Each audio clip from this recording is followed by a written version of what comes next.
Bonjour mes amis, bienvenue à ce nouvel office du dimanche en ligne. Dans le sermon de la semaine dernière, vous avez pu acquérir des données sur la gentillesse. Avez-vous réussi à les mettre en application? Entendu. Aujourd'hui, nous allons aborder un tout autre domaine. Pourquoi deux personnes, deux groupes, deux nations se disputent? Savez-vous qu'il y a là plus que les raisons apparentes? C'est ce que nous allons découvrir. Pour commencer, nous allons lire le credo de l'Église de Scientologie.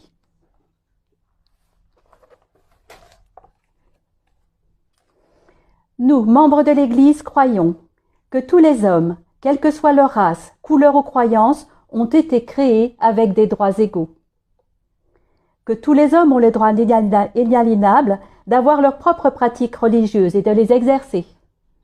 Que tous les hommes ont le droit inaliénable de vivre leur propre vie. Que tous les hommes ont le droit inaliénable à leur santé mentale.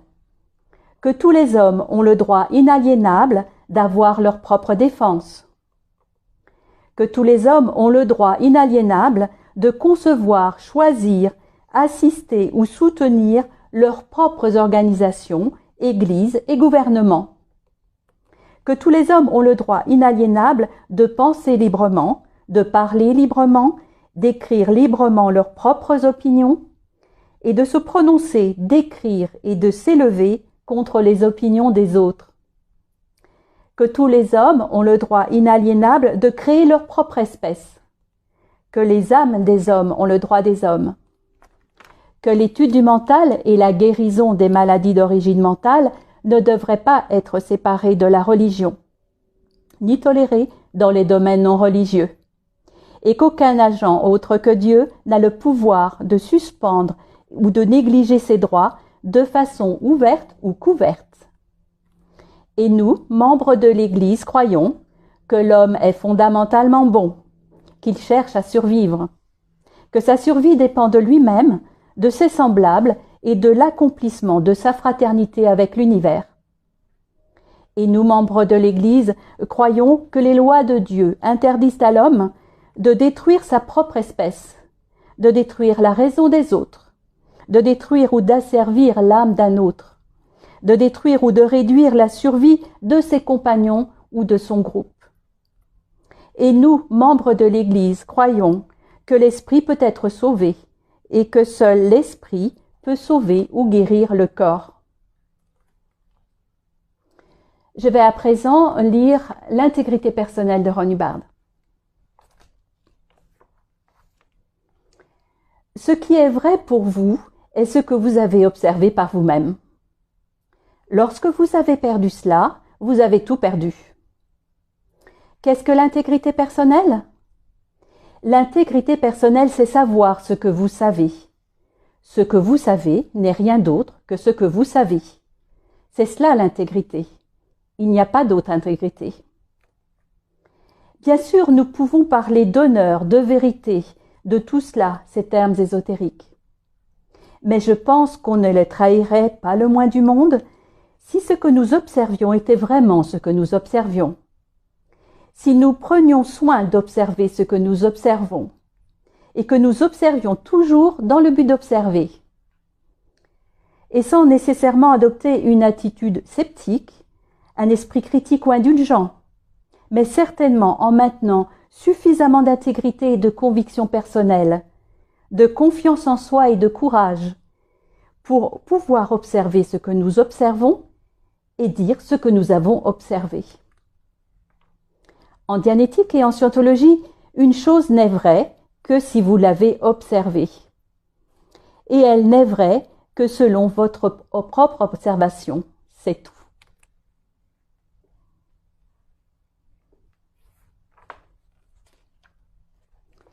Nous en arrivons au sermon. Il est intitulé « La cause des conflits ». Si l'on pouvait isoler la véritable cause des conflits, ce serait une chose précieuse à savoir. Et si l'homme écoutait, peut-être qu'ici et là, on pourrait empêcher des conflits ou les régler sans destruction. On pourrait même trouver la clé de la paix.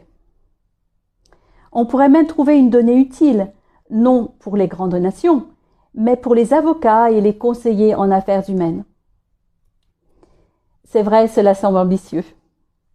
Mais la scientologie a apporté de nombreuses choses que les hommes ont trouvées utiles malgré tout. Par exemple, la scientologie peut, et cela a été prouvé, démontrer à une personne qu'en vérité, elle est une âme. Comme le philosophe grec Socrate l'a dit si pertinemment. La scientologie est organisée pour être pratique. Peut-être pourrait-on trouver pourquoi un conflit s'est produit. Peut-être les mêmes lois qui s'appliquent aux nations pourraient-elles s'appliquer aux individus. Faisons une digression dans le domaine de la physique pendant un moment. Vous savez bien sûr que l'électricité est censée être positive et négative. Il y a 2 pôles dans un aimant et 2 pôles dans un moteur électrique. Les lampes qui éclairent cette pièce le font parce qu'il y a un flux d'électricité entre un pôle positif et un pôle négatif.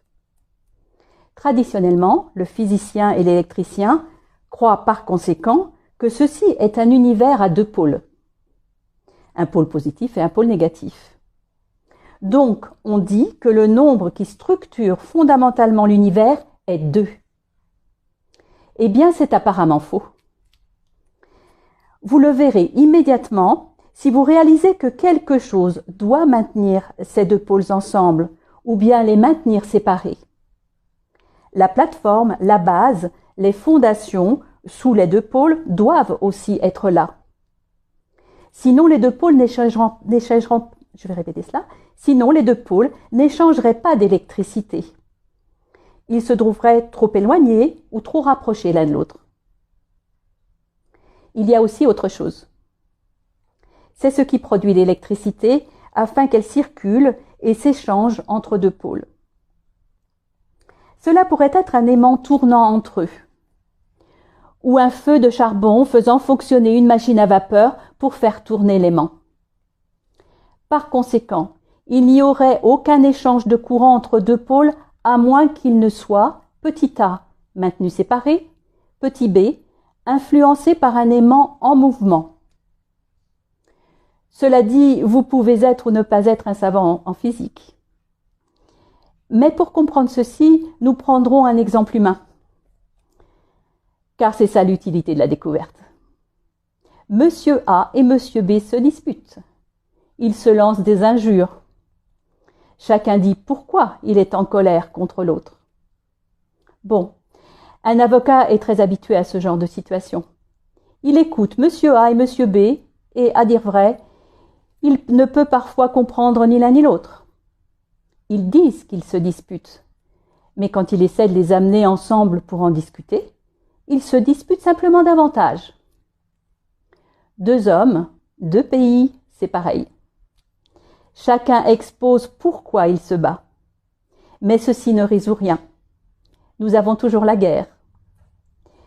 S'ils savaient pourquoi et s'ils comprenaient la cause réelle du conflit, peut-être ne se battraient-ils pas. Nous savons, à notre grand regret, à quel point il peut être difficile d'essayer d'arrêter un conflit, et à quel point il est rare de réussir quand nous essayons. Y a-t-il un autre facteur que nous pourrions utiliser pour empêcher un conflit de se transformer en véritable guerre? La réponse semble être oui. Il y a toujours, semble-t-il, une 3e personne ou un 3e groupe ou une 3e partie dans chaque conflit. Ce tiers, ou cette 3e partie, est souvent caché, souvent négligé. Il est négligé à la fois par Monsieur A et par Monsieur B. Il est négligé par la nation G et par la nation H. Ils combattent visiblement l'un contre l'autre à cause d'une 3e entité qu'ils ne voient ni l'un ni l'autre.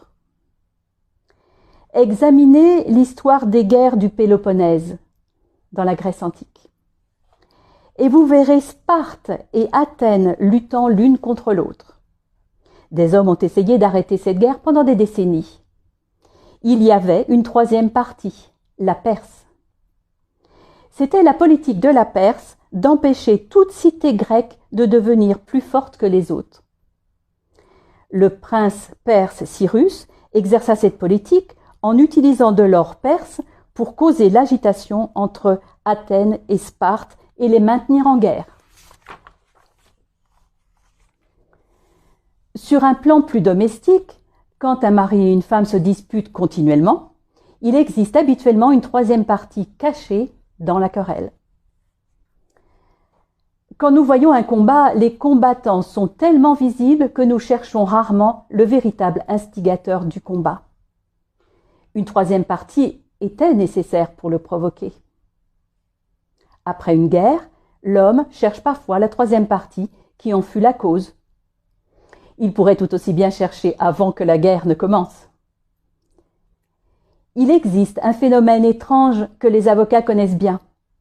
Quand deux combattants en découvrent soudain un troisième qui, dans son coin, les a poussés à se disputer, ils s'unissent ensemble et ensuite évitent la troisième partie. Il y a une preuve inverse bien connue des avocats qui tend à confirmer cette situation. Il faut une troisième partie, un avocat, un arbitre ou un juge pour régler des querelles. Ceux-là sont très visibles. Eh bien, il faut apparemment en premier lieu une troisième partie cachée pour démarrer une querelle. Agitateurs, colporteurs de rumeurs, commères, de telles personnes sont les troisièmes parties des querelles. À grande échelle, ils ont des employeurs dissimulés qui les font travailler. À petite échelle, ce sont juste des fauteurs de troubles qui eux-mêmes haïssent la vie. En fin de compte, deux personnes ne font pas une querelle. Il en faut pour cela une troisième cachée. Peut-être avez-vous fait l'expérience de ceci dans votre propre vie, une querelle qui était difficile à comprendre. Peut-être que si vous y réfléchissez, vous identifierez la troisième partie, jusqu'alors non reconnue, qui était la cause de tous les ennuis. C'est une idée intéressante. Elle est vraie seulement si elle est vraie pour vous. Telle est la scientologie. Telle est la philosophie. Le monde est souvent inquiet à propos des nouvelles idées. Pourtant, c'est avec elles que le monde bouge.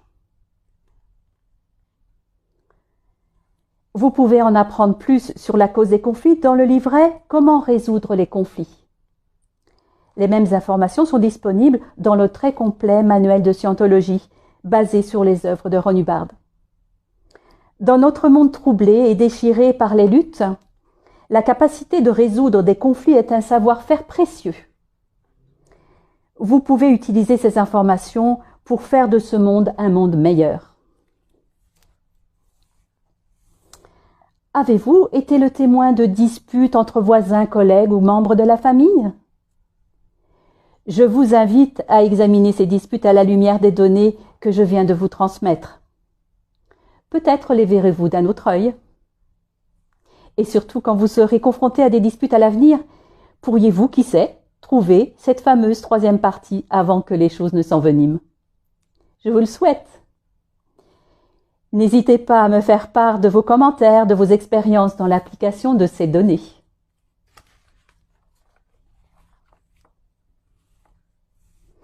Et maintenant, permettez-moi de vous inviter aux différents webinaires de la semaine. Lundi 3 mai à 19h30, comment améliorer sa compétence. Vendredi 7 mai à 19h30, le secret de l'efficacité. Pour notre prochain office du dimanche, je vous donne rendez-vous le 9 mai à 11h en ligne. Terminons cet office avec la prière de Scientologie pour la liberté totale.